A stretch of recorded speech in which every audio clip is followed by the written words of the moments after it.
Welcome to the Jimmy Office Hours podcast, where academics talk about academics. We'll travel from the depths of liberal arts to the forefront of practical application. Join us as we dive into critical discussions shaping the minds of tomorrow.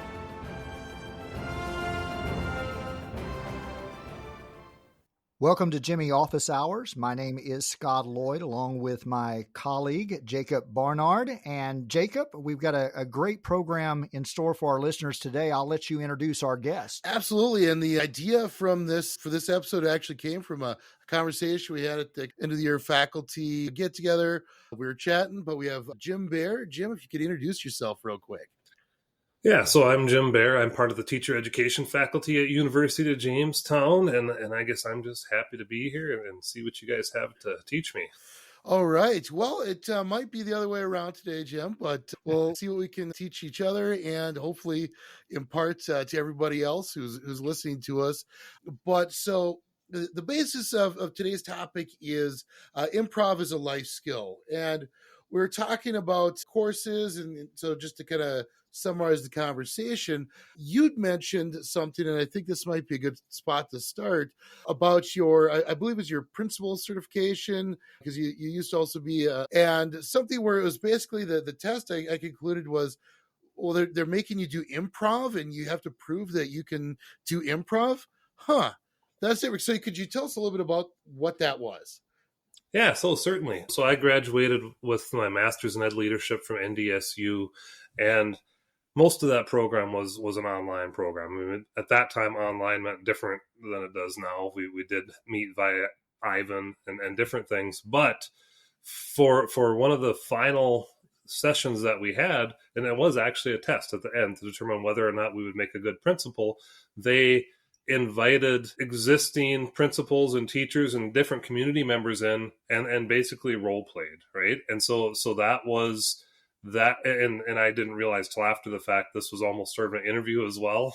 so then you were able, they were people who were talent scouts, if you will, looking for people to fill that role. But what was super fun about that, and I have brought this into what I do in the classroom now, is it really made me think. I mean, that was some of the most valuable experience I had through the whole program, because it actually puts you in that space where you were pretending to be that person and fill that role.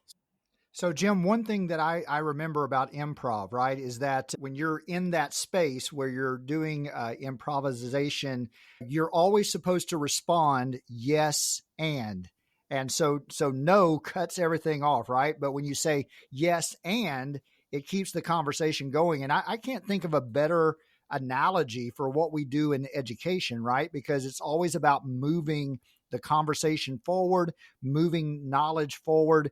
Can you start talking a little bit about maybe what that looks like in an educational setting? Sure. So for me, it's interesting to think about how we actually learn these skills. And unlike you, Scott, I've had very little actual communication experience, right, or education. But when we think about how this looks like from my perspective in education is a lot of silence. Like you just referenced yes and. Well, that's key for me in my classroom situations too. I don't want our future teachers to be people who think they want to stand in front of that classroom and just talk. So I like that yes and, because that's, or maybe a yes but, or maybe a yes what if, right? Because a lot of that, and I think we didn't really define improv here yet, and maybe that's a good place to go. So maybe you guys could do that for me. Yeah, well, we probably all have a little bit different definitions. Scott, so far, I believe, has alluded to the correct definition or the correct interpretation. The reason I decided that this would be a really good topic, though, is in my area, computer science, computing, I've never thought of it as improvisation. I've always thought of it as following a process, which maybe this is jumping ahead in the conversation, but I don't know if those are mutually exclusive. So, yeah, you're absolutely correct, Jim. We should define improv, but it doesn't necessarily mean that we're going to have one definition to rule them all, because I think we're all interpreting it a little bit differently, which is absolutely just fine. So, Scott, do you want to? So in my context, in communication studies, which is closely aligned a lot of times in higher ed with the theatrical arts, there's this idea where actors learn the art of acting by putting them in a situation. And if you've ever been to an improv show, you've seen this, right? Where they'll solicit ideas from the audience and they'll give them a particular situation, a couple, for instance, a couple having a dinner at a high-end restaurant. And so then they start acting out this scene and they play off one another. And so the first rule of learning how to improvise in an acting situation is that if you're with your acting partner, whatever your acting partner says, you answer with yes, and even if you do it quietly in your mind, because that keeps the scene going. And obviously you have to be quick and you have to think on the fly. And so as this applies to what we're talking about today in communication, all of us have been in that situation where we're in front of the classroom and we have our lesson plan. But as we know, things do not go as planned. Rarely ever do they go as planned. And so learning how to roll with the punches, so to speak, in a classroom is very, very helpful. And I think it's helpful for our students to develop that skill, because if they come into the classroom and they are content with being handed this particular construct and they have to dot all the I's and cross all the T's, that's going to lock them into a process that you alluded to, Jakob, where there's not a lot of room for creativity. There's not a lot of room for growth. So when I think about education as improv, I'm thinking about walking into a situation, attempting to evaluate where our students are with strategic questions, and then allowing them to contribute to that particular method where we slowly move them along in the direction of the way that we want them to go. And of course, for every discipline, this is going to look different. And I think it's really interesting because at least in my discipline, I've never considered it improv, but that's really what we've been trying to convey. Your comment on walking to the we've all had things go wrong in the classroom. That did remind me of the just a little story. My very first teacher observation was first year teaching here. Had somebody from Fact Dev come over and observe the classroom, and that was the one day this semester that everything in the computer lab broke. About 5-10 minutes into the class, but I think it was actually the highest compliments and things I had gotten returned back to me. Like, wow, nothing worked, but you filled the whole class period by switching and doing X, Y, and Z. And I thought, well, yeah, if you try one thing, it doesn't work, you try the next thing. That defined process that we really focus on in computing and computer science, it's because you never know what you will get with computers or any career, really. And so, Jim, it'd be really interesting to hear, how do you convey that in the education classes? Because we're trying to convey something similar in all of our classes, really, but I don't think we're putting it in the terms of improv. And maybe that's hiding, or maybe that's a better way to put it than, here's your 10-step process to follow when something breaks. How are you guys covering that in the ed classes? Yeah. No, that's super interesting, and I agree with you. I haven't really thought about that in terms of improv either. I mean, in a lot of ways, that's just life, right? We go through our day to day and we do the things that we do.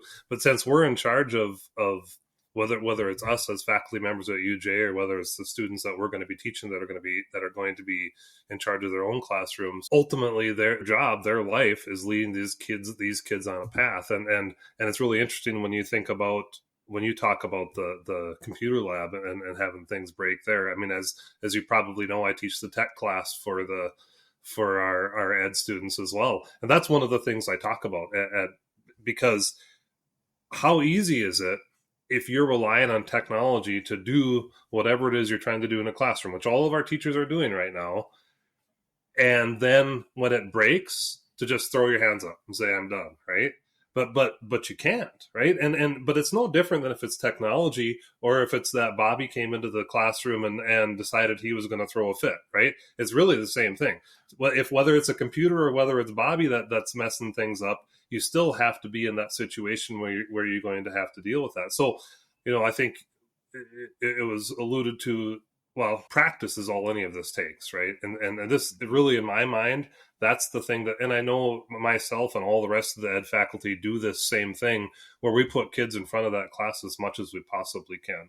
And part of it is we try to, it's not always easy when kids have classes outside of the education realm, but we try to get them out into the field and take them out of UJ and put them in front of actual students and really just work through that practicing part of that. Now, I think that I think a process like Jakob referred to, and even actually what you were referring to as well, when we start asking those questions with the yes and, we, as far as I know, and maybe I'm alone, but we don't really have any of those explicit things that we refer to when we're talking to our ed students. It's really just getting them in front and having them do it, and that's as much as I think we can do. Jim, when it comes to education, what are some of the basics that you start with now as opposed to when you first started in your career, whenever that was? How has education evolved and changed in the last few years when you're working with teachers that are going to be in the classroom at all levels of education?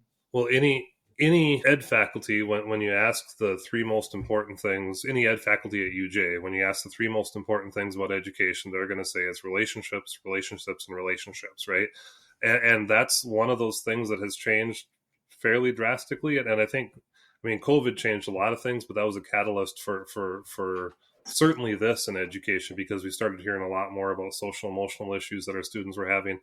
And because of that, again, this improv we're talking about has become more important as well. But it's super interesting to me too, because I started teaching at University of Jamestown in the fall of 2020. So I haven't known teaching in higher ed. I did some adjuncting before that, but for the most part, I haven't known higher ed outside of the realm of post-COVID. But what really struck me, the first time I stood I remember the first class I taught at UJ, the first day I taught, I was teaching my assessment and evaluation course, and I had a presentation prepared, and I had my PowerPoint up, and I was talking to students, and everything I said, they were writing down furiously, right?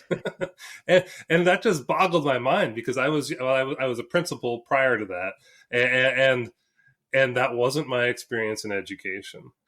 And I don't want that to be the experience, frankly, because I want the educational experience when we're in that classroom, and that this is a trend that we've seen more of in recent years, is just this idea that everything that happens in that classroom should be a back and forth. It should be a discussion, because you don't learn, and this is one of the things that I tell my students: you don't learn by listening to somebody speak. You learn by speaking yourself, right? You have to take part in that process. And for me, that improv piece we're talking about, that makes that so much easier too, because we want our kids interacting and going back and forth. And so to me, that's so I started teaching in 1998. And, one of the things that teachers, the older teachers, said when I started teaching was how, kids are just different than they were, right?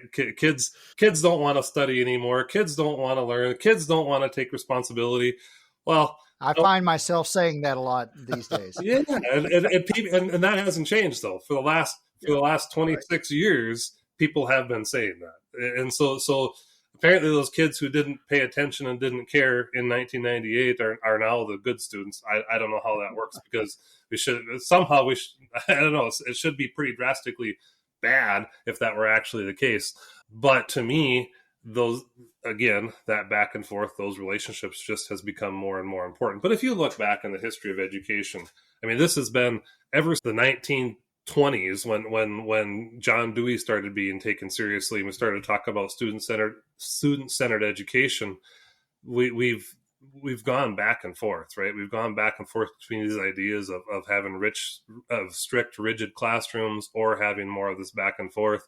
And frankly, when you look at the data indicating which methods of things work better, there isn't any real clear data to indicate, right? We don't see test scores, no matter what policies we put in place. We don't really see test scores going up or down regardless. So it does make a person struggle a little bit in terms of what that really should look like. But oftentimes it does just have to be dependent on those formative assessments that happen in that classroom, like you were talking about just recently here too. So no, it's interesting that you mentioned the relationship part of it, because when we're teaching a process, whether it's a process or improvisational skills like you were talking about in class, it's really about finding a level of comfort with the unknown. Because the example I've used is in like an IT help desk class. IT help desk, you never know what's going to come up. Your instant response can't be, "You did what?" Even though it may want to. Just like when a student walks up to you and hands you in work, you did what is not the appropriate learning mechanism there. And so how we handle those, the soft skills, as Scott and I've talked about before, really kind of factor into that. And then once they get out of here, whether they're teaching or in an IT one, the relationships are what really bring things together. Reminds me, when I was working on my PhD in IT, one of my colleagues was spending their research on generational differences in the workplace. This was post-COVID, or shortly after COVID spring, I think is what we refer to it as now, but found that the expectation is usually that the younger the individual, the more they want remote work, the more they do not want to be tied to an office and those sort of things. And that's not what she found. What she found is that particularly the younger generation who are either in college or coming out of college want to be in the workplace, because that's the old water cooler chats. To be able to interact with individuals, particularly those who may have been there longer, gain that institutional knowledge, whether that is a school or the IT help desk.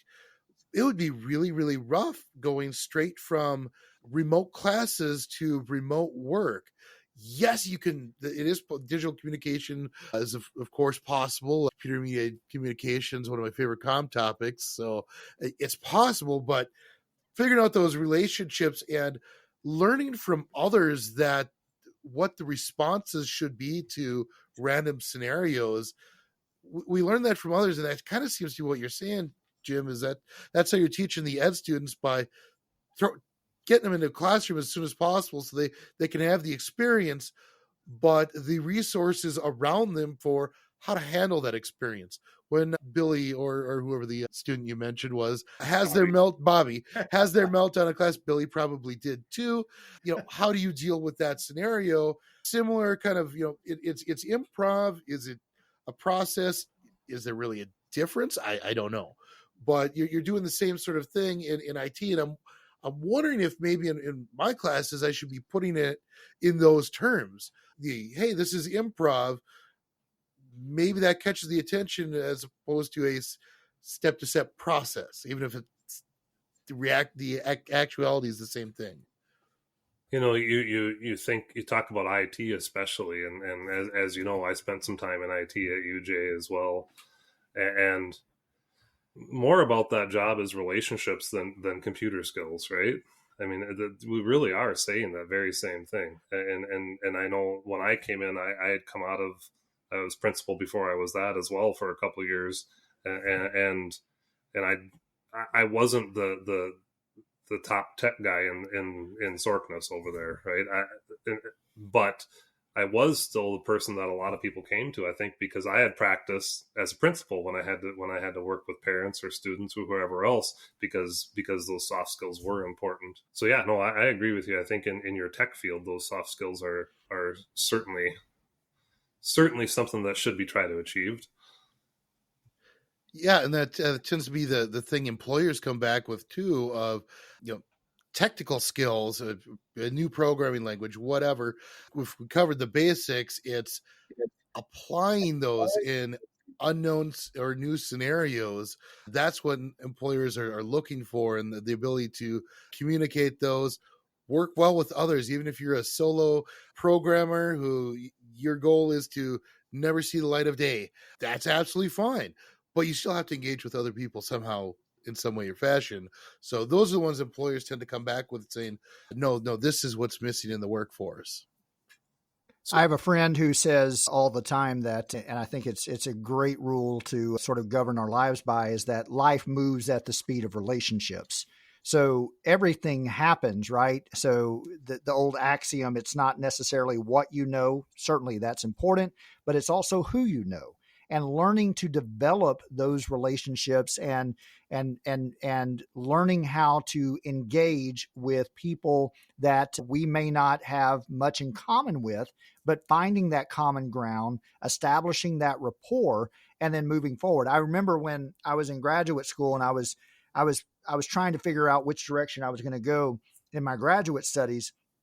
And I ended up taking 30 hours beyond my master's degree in an education program and earned a specialty in community college education. And I remember one of those classes specifically, the professor wanted us to come up with an analogy for being a teacher in the classroom. And so some people talked about, being a guide and being a prophet, and I think all of that works. But the analogy that I came up with, and I think it works perfectly with what both of you are talking about right now, is that the best analogy I can come up with for a teacher in the 21st century is a late night talk show host. And so if you think about those great talk shows of the past, whether it's Johnny Carson or David Letterman, or even now with Jimmy Fallon and Stephen Colbert, those shows have a particular format. So you have the host come out and he delivers a monologue. Sometimes it's funny, sometimes it's commentary on what's happening in the world, but he opens it up with a monologue and then he introduces guests and they come and they either promote their movie or they share their expertise and there is a conversation. So I think as educators and teachers, keeping in mind the truth of that life moves at the speed of relationships, we should limit those monologues. And if you watch late night television, you probably notice that the monologues over the years have gotten shorter and shorter and shorter. Probably has a lot to do with people's attention spans, but also the format continues to update and change and evolve. So now the monologue at the beginning of the show is relatively short compared to what it was in Johnny Carson's day and age. And then the guests come in. And now, especially with shows like Stephen Colbert, it doesn't necessarily have to be comedic. It doesn't necessarily have to be entertainment based. There's a lot of substance that is discussed as well. And so what if we started treating our classrooms and developing the next generation of teachers to see themselves as people that are facilitating these relationships? So yes, open up your classroom and your lesson with a monologue, but then move quickly into those dialogues where you're speaking to one another and you're moving it forward. And also keeping in mind, fortunately or unfortunately, that so much of what we do in our world today is entertainment based. And I know that we're not all going to be Hollywood comedians or personalities, but we need to think in terms of, hey, whenever, and this is true certainly in the communications discipline, whenever you're standing in front of an audience, you're in show business. So you've got to keep it moving, you've got to facilitate it, and you've got to keep it interesting. One of the things I share with my students all the time is that if your audience goes to sleep on you, it's not their fault, it's yours. So as educators, we have a responsibility to keep our audience, in this case, our students, engaged and awake. And that requires us being creative. So I know I sort of said a lot there, but I'll let you guys follow up on that analogy of an educator being a late night talk show host. Could we go a step further and ask the question, how does that change in our world of TikTok? Yeah. Right? I mean, think on that, because we've got it always boggles my mind when I see people looking at their TikTok screens for hours, and it's nothing, right? Right. We've got people who are recording short videos of them with in my mind with no content at all, and so you talk about starting with a monologue, but those monologues get shorter and shorter, and I wonder, is TikTok just that next step where it's not really funny, it's not really anything, it's just short little blips? Absolutely. I mean, you think of there's the comparison for how we, to steal some ideas from journalism, the newspaper, but then we have the USA Today, which is the small bite size web development. When we're talking about writing content for the web, it's got to be short, their attention span, if you don't capture their attention in 3 seconds, they're gone. Is that conveying over to the classroom, and which means those improvs picking things up on a dime? Yes, you may have a response pattern, a process, if you will, are even more important because we've got that much less time to capture the attention. As Scott was saying, really the what is the entertainment factor, and whether it's you're the ringleader or the conductor, that engagement part's even more important. Yeah, and just to follow up on that, there's two ways to look at this, right? So the famous book, Neil Postman, Amusing Ourselves to Death, which, in that he said, he was lamenting the fact that, it was written in the 1980s and it was very prophetic, in that he was lamenting the end of a written culture, of people actually reading and absorbing information that way, and us quickly moving to an entertainment-based society where everything, Jim, like you mentioned, is those TikTok videos where there are some of substance, but for the vast majority of them, it's just doom scrolling, right? Where you're seeing absolutely nothing, and for hours and hours and hours, it's consuming your mind with nothing of substance. And so he was lamenting the fact that was the direction that the world was going. And certainly I think there's part of me, there's part of all of us that came up at a certain time in the world, and we look at it from a certain perspective, that we see the world differently.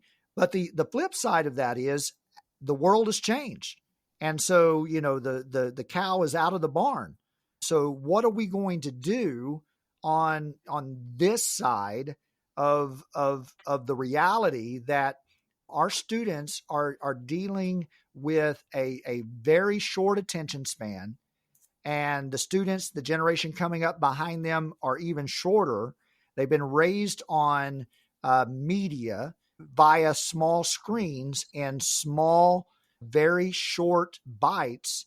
And what are we going to do about that? So I think this might be a good time for us to take our mid-hour break, and then we'll come back and we'll talk about some of the realities in that entertainment culture in which we now all find ourselves as educators. You're listening to Jimmy Office Hours, and we'll be back in just a moment. Stay tuned.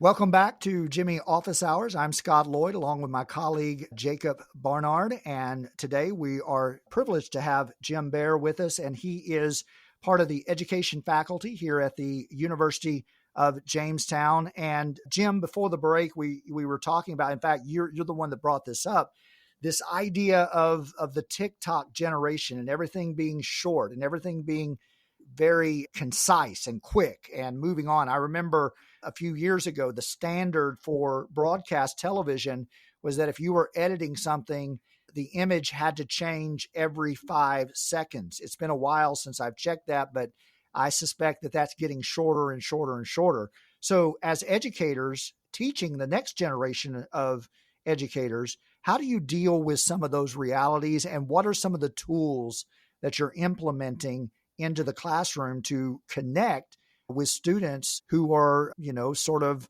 expecting the world to continue to be as they see it and as they consume it through media?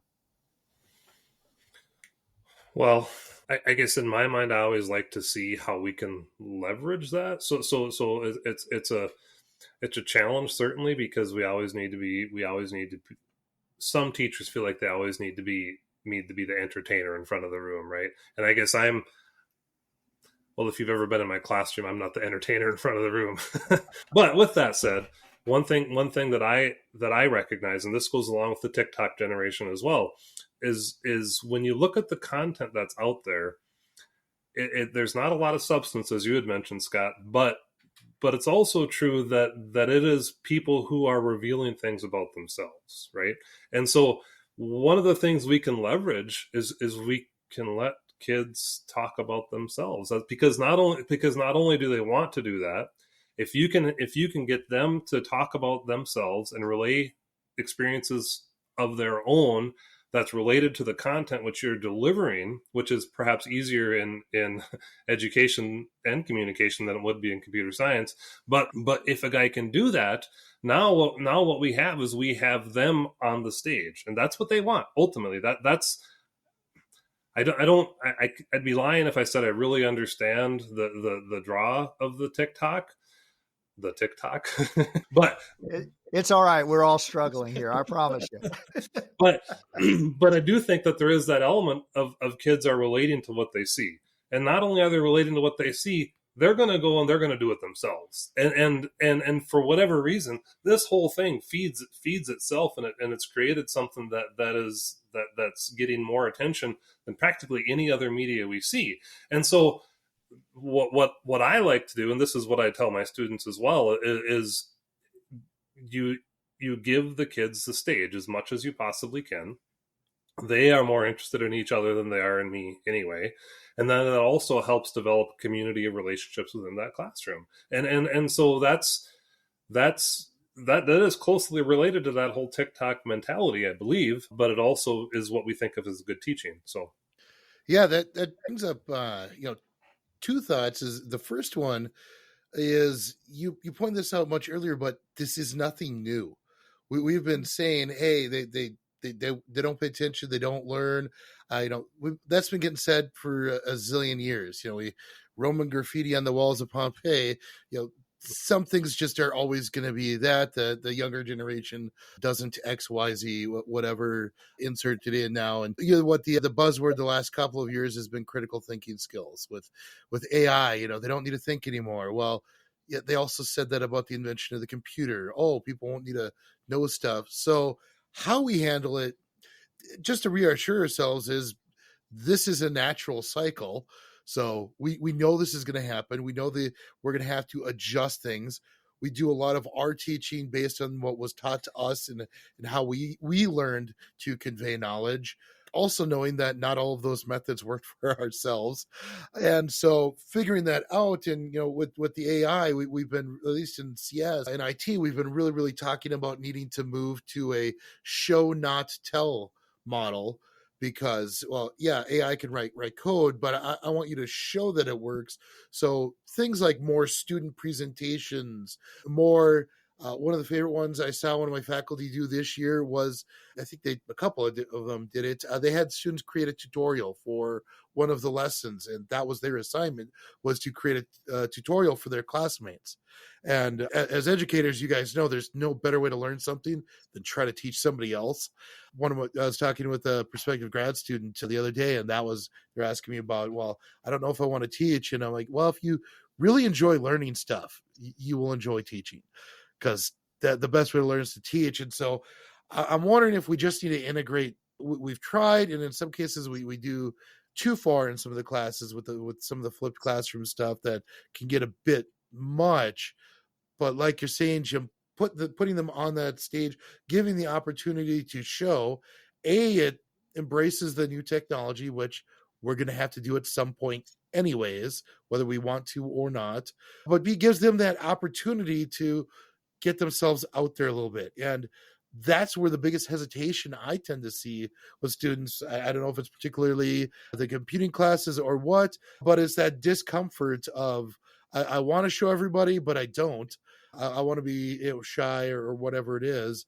And so finding more ways of doing that more regularly forces the improv skills. And they want to. right? I mean, even if they say they don't want to, they do want to. Once you get them doing it, it it it snowballs fairly quickly, and that's something. I mean, I know it seems like a lot of students, depending on the size of the school or where they've gone to school, when they come in, when I have them in intro to ed, this is their first time speaking in front of a crowd sometimes. And this just boggles my mind. They never had a high school class where their teacher put them in front of the class and had them speaking, but a lot of them say that. So I'm hesitant to think that they're not remembering things accurately. I do think that that's probably true. But once they start doing it, and again, those relationships are key, right?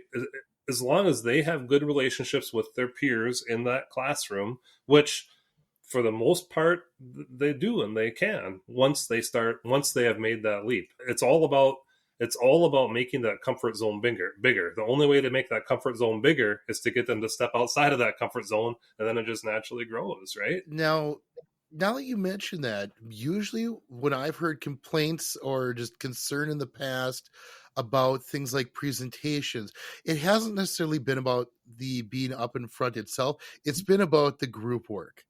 The dreaded group project. I have to rely on others. If I just show myself in front of others, I have had the one or two extremely shy or individuals who were just absolutely terrified of going up in front of a group. That's understandable, and there's ways to work on that, and I convey that to the student too. But if now I'm thinking about it, now that you mentioned it that way, it's usually the group aspect that seems to be, I don't want to do that, more than you're making me get up in front of everybody.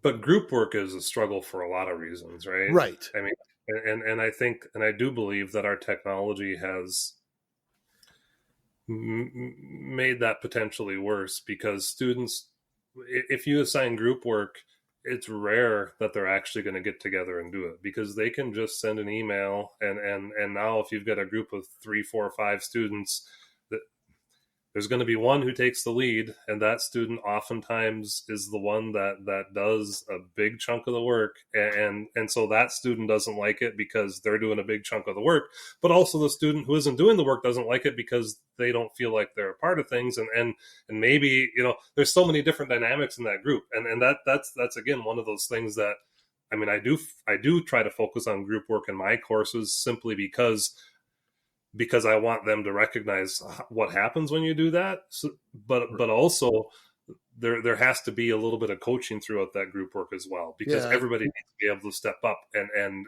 everybody needs to be able to figure out how they're going to contribute equally or in a meaningful way in a group. But oftentimes just group work goes sour pretty quickly sometimes. Oh, and it does. And that's nothing new, but it's interesting that you put it in terms of, it's even more difficult these ways, because I'd been thinking of it the opposite, just experiences in my undergrad I remember dropping a class entirely because I got mad at the group. They'd schedule things like 3 hours before. I think it was my second senior year of my undergrad. Nope, I'm working tonight. I can't do that. Went to the professor time. Was, oh, you'll have to figure that out. And no, I don't need this class to graduate. I'm out. Which 20 whatever years later, that probably wasn't the best way of dealing with it. But in my head, it's been, group work's so much easier now. Let's hop on a Zoom. But you're absolutely right. Those tendencies, we know every group is like that, or the fear that every group is going to be like that is something. So maybe that's something we can better address, or provide those tools like you're saying, Jim. That's one of the learning outcomes of our program too, is being able to work in a group. But are we introducing that early enough, or staged enough with enough support structures? Great. Here is a meeting template that you guys need to fill out every time you meet.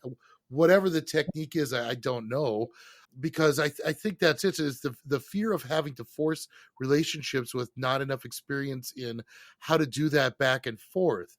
Jim, Scott, and I ended up on a committee this year. We'd all have the experience to say, hey, Jake, we haven't heard from you in 3 weeks. Here's what we need to do.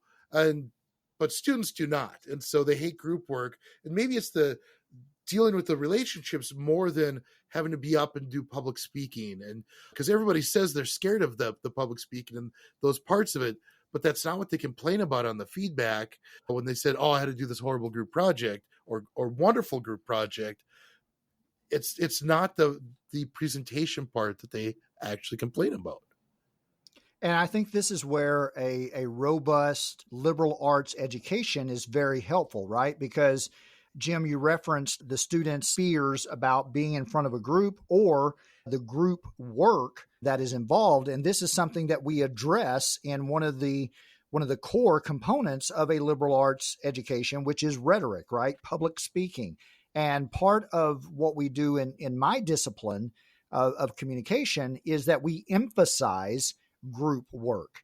In fact, one of the assignments that I give every semester in public speaking is a group project. And I tell the students, this is as much about the process of learning to get along with one another to solve problems like logistics, making sure that you're all on the same page, dealing with schedules that are difficult to nail down, that are constantly changing, and delivering a quality presentation on the other end. Does that mean practically and realistically that some of you are going to have to take responsibility, more responsibility than other members of your group? Absolutely. But welcome to the real world, right?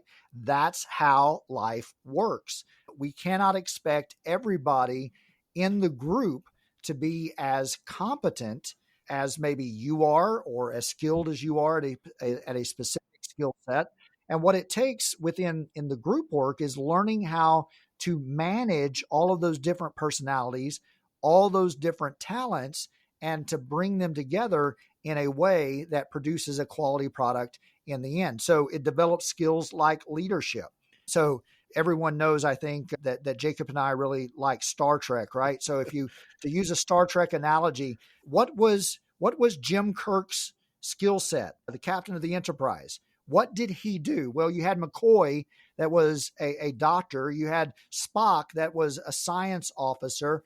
You had Scotty, who was responsible for engineering and keeping the ship together. Uhura was the communications officer. What did Kirk do? Well, he didn't do anything. He was the leader, and leadership is a skill set. And it's an important responsibility to manage all of those personalities and to bring them together to solve the problem. And so this is where the liberal arts, I think, can help us. And that leads us to one of our discussion questions, Jim. How can a robust liberal arts approach make us better at handling the unknown? Because as a teacher, you've always got to be prepared for that. I think as the world continues to change, classrooms continue to evolve. What is the value of a liberal arts education in the education field? So in that context, then, let's define liberal arts, right? Because what does that mean to you when you ask that question? What are we actually asking in terms of liberal arts? The broad-based holistic approach. Well, we've talked about this before, but stealing it from our university mission and values is one of the places, because we put it very concisely there. There's book-long explanations on what that is, but no, that a little bit of everything is the 2-second elevator pitch that I like to use. Okay, so and I guess I was on the Gen Ed task force this year, and so we've spent a lot of time talking about the liberal arts and really what it is that we're referring to, and so if that's what we're saying it's just a smattering of everything, right? Does that imply jack of all trades and master of none? Is that it's ultimately, I guess, it allows flexibility, right? Yeah, that's what we're saying, and really that's what improv is. I mean, and so in that regard, and I think you would refer to Captain Kirk, right? And we say jack of all trades and master of none as if that's a bad thing, but you're right. That's not a bad thing in that regard. He knows a little bit about everything that's happening on that ship, right? He isn't the guy who knows the specifics about any little thing that's happening. But that's then, I think, in my mind, that's the value of a liberal arts education, because it does give you that little bit of everything, and that's within the gen ed sequence, right? And then you go off into your specifics. And that's also why in the University of Jamestown mission statement, it talks about professional studies in addition to the liberal arts, right? Yep. Because that's a different piece. But it is interesting to me that that liberal arts piece, that general knowledge, there does have to be an emphasis on those soft skills, which we've been talking about from the very beginning. So there's a question then with that, and maybe this is going off topic a little bit, but is that what all of the gen ed process should be for? Is just, and I think you raise an interesting question, and this is a debate that is happening around the country at every institution of higher education right now, is what constitutes the liberal arts? What is the foundation of what we want to teach? Do we want our schools to devolve into institutions like trade schools, where you come and learn a specific skill set, a specific knowledge base? Well, at the University of Jamestown, for instance, we have dedicated ourselves to this idea that we're going to be a liberal arts institution with very real world practical applications. And so what you were tasked with on that gen ed was figuring out, what does that well-rounded education look like? And so I think that's going to continue to be an evolution of sorts as the world continues to change, because it's impossible, right? It's impossible to know everything. But as you move forward, you do want to know some things. There are some important skills that will help you be a better nurse, that will help you be a better engineer, that will help you be a better teacher, that will help you be a better biologist. And of course, you've got to be specific in your discipline. But I referenced Neil Postman earlier in Amusing Ourselves to Death. I found another book by Neil Postman that is not as well known, and it's called The End of Education. And in it was written in 1997, and in it he laments a lot of what we're having to deal with now from a critical standpoint, the idea of multiculturalism, the idea of deconstruction, that there's a lot happening in our world, that words don't mean anything anymore. And it's hard to nail something down if it's jello, right? And so that's what we're dealing with in our world. And he was seeing this coming, but he puts forth this interesting idea as it refers to the liberal arts. We ask educators to do on its face two contradictory things for our students. We ask them to train students to adapt and accept the world as it is. And then on the flip side of that, we ask them to train students to be critical thinkers and to challenge the world as it is.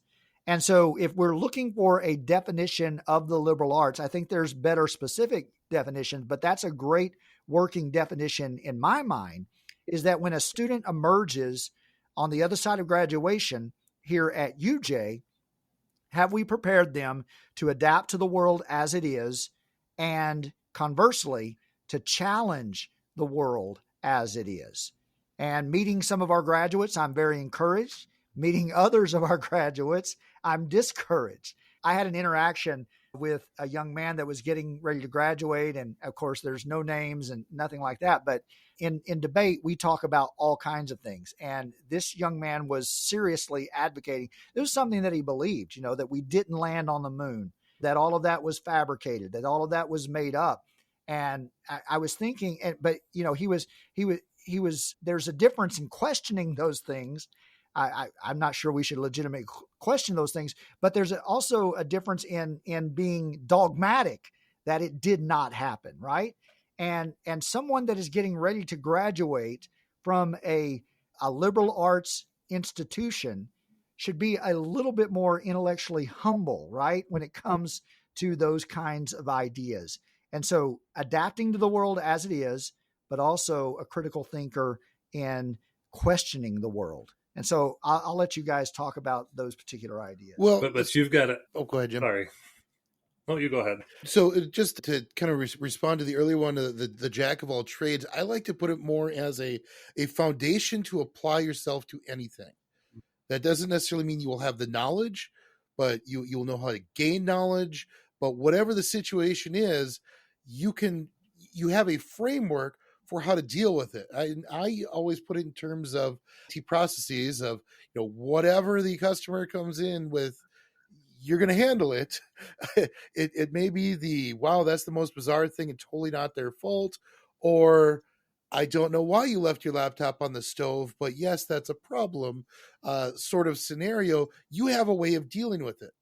And so, just to kind of circle around the beginning of things, really a lot of what we're teaching or hoping that we get out by the time they graduate from here is that framework for how to handle the world as it is, whether it's questioning it or not, as Scott was saying, but there's that framework. And so those improv skills, the thinking on your feet, doesn't necessarily need to be thinking on your feet, but how to handle a new situation is really one of those things we're hoping to convey by the time they graduate from here. I really enjoyed listening to what Scott had to say about the landing on the moon and the dogmatism versus critical thinking, right? But it really made me think, because when I was teaching, so we're talking 20 years ago, there was a foreign exchange student in my classroom who came from Moldova, and her mind was blown away when we told her that we believed that we did land on the moon, right? She and because she was taught the opposite, that the United States had faked that whole thing. Now that was it. I was very impressed with her, with how she responded to that, and because she was willing to think about our perspective. But I was also encouraged by my students, who nobody called her an idiot, or they respected her ideas too, and some of them did start thinking critically about that as well. And now it's interesting, because a lot of that comes to scale, because we see in history now I do believe we landed on the moon, but when we see history and we look back to how just for the record, yeah, just because I don't want it. Well, anyway, but when we look back at history and see the different things that have occurred, that people vary from, that's part of aging too, right? We develop things in our head that we know are true, and we have values that we stick by, and we won't move off of those things regardless of the information that's fed to us. But that is part of aging. That's part of that whole process of wisdom too, because there does have to come a point when we recognize that we can't be swayed by every little thing that comes our way. And so that's important to consider. And I think that's part of our liberal arts education as well, is puts us in a place where we can consider all of these pieces and we can think critically about all these things. But in the end, we can draw conclusions, and we can have strong set of values, which can put us in a place that can make our world a better place ultimately. And that is one of the great things about technology these days. I mean, we lament in some cases the students' incessant need to be connected, instant access to information, that sort of stuff. But that just reminded me of a meme I saw, I think it was about a month ago, about 20 years ago, Aunt so-and-so told us this, and we believed it for 20 years. Now I tell my kid this, and they Google it and tell me I'm wrong. And so it's a double-edged sword, yes, that this instant access to information, but it can also, if we are able to balance that with the critical thinking skills to evaluate the sources of your information, but then reasonably convey them as well. I think that's also seems to be, we'll just lament about that with society in general, the ability to have reasonable discourse and civil disagreements. That's nothing new that happens. The internet just seems to facilitate it that much quicker and louder. So if we can also get that out there, the ability to handle unfamiliar situations, but combine that with this, that would be fantastic. Jim, we're nearing the end of our hour together. We wanted to give you an opportunity for the last word, anything that you'd like to share with us, anything that you wished that other educators understood better about the education discipline, or perhaps something that's been on your mind that you've been thinking about that you communicate to your students that is very important for their future and for the future of all of us, because education impacts every aspect of our society and lives, whether we're directly involved in it or indirectly. It's a powerful component of who we are. So you put me in a place of improv where I got to come up with something, There you go. some wise words. Yeah. When we think about the world in which we live, when we think about the different things we've talked about, whether it's TikTok or whether it's the internet and all the information we're bombarded with all the time, when we're thinking about how we're going to draw conclusions about the world around us, it's important to recognize that's what our classroom looks like, right? When we have a classroom full of kids, whether they're college students or whether they're first graders, all of these are individuals that have something to add to the conversation and something to add to the wisdom that we have in our minds and something to add to all of the wealth of the knowledge of the world.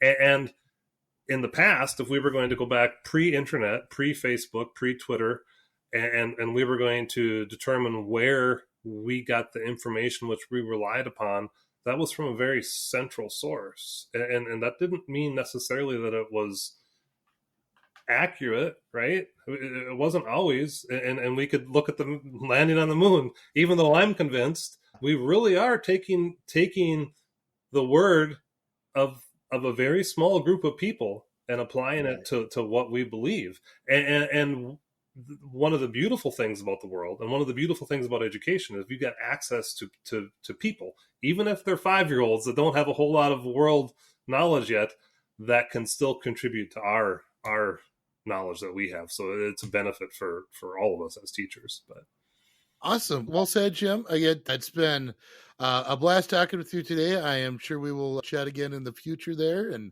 so we will wrap it up for today, but thank you both, Scott and Jim, for your time today. If you enjoyed this episode of the Jimmy Office Hour podcast, please do us a favor and be sure to like, share, subscribe, and rate our program. Let us know what you think and what you might like to hear about in the future, along with sharing the show to a colleague, prospective student, or somebody who might be interested in a liberal arts education. And thank you all for listening. Until next time, this has been the Jimmy Office Hour podcast.